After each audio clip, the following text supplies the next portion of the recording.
Hello everybody and welcome to another video in my series Forsundud, where I explain terms and concepts that are part of the Celtic world.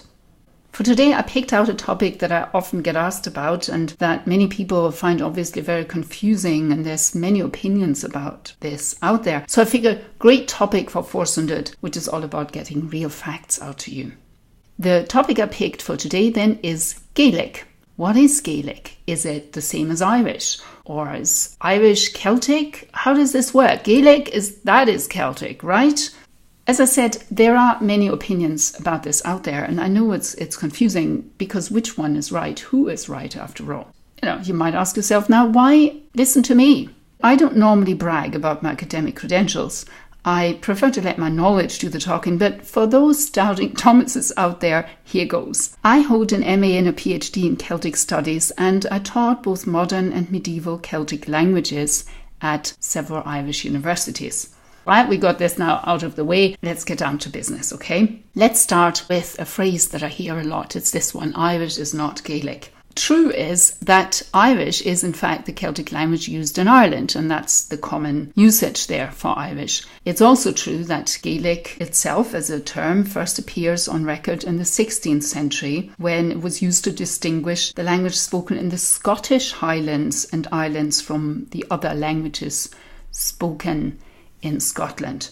So it's the Celtic language in Scotland is Gaelic. So Irish is not Gaelic then, right? To answer that, let's start with what there is no debate about, right? And that is this. There's no debate that Irish is a Celtic language. And the term Celtic itself goes back to a Greek historian who lived in the 5th century BC. His name was Herodotus. And he said that the Keltoi lived beyond the Strait of Gibraltar. And the Celtic culture emerged at the end of the Bronze Age, when bronzesmiths discovered an alternative to bronze, which was iron. The people who made and used the tools and weapons made from this newly discovered resource belonged to people speaking this Celtic language. This Celtic culture spread gradually until they occupied a vast area in Central and Western Europe, reaching as far as the British Isles. With Ireland, there is a bit of a question mark, but I won't go into that here today. You can imagine, and that's why I tell you about this, when people occupy such a vast area, although they might originally have all spoken the same language, the language will develop.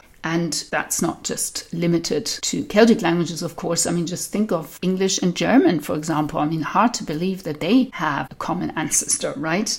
Now, talking about ancestors, let's talk about common Celtic, because that is what linguists call that common ancestor in the case of the Celtic languages. And for the next part, I'm afraid you're just going to have to very briefly follow me into the realms of linguistics. And I promise I keep this next bit as non-scientific as possible. You're going to have to follow me there in order to understand what's actually going on. And because this is not a university class, I'll save you from the long and complicated speech. Let me just say that common Celtic split into two, and that those two were continental Celtic and insular Celtic. Okay, easy to understand what they spoke on the continent and what they spoke on the islands. And it's the insular branch, of course, that we are interested in today. I made a little table here for you so you can see how this works. Insular Celtic split into two, the P Celtic and the Q Celtic branch, and each of those two branches then split again three ways. P Celtic into Welsh, Breton, Cornish, and the terms that are normally used for the Q Celtic languages, that's Scottish Gaelic, Irish and Manx.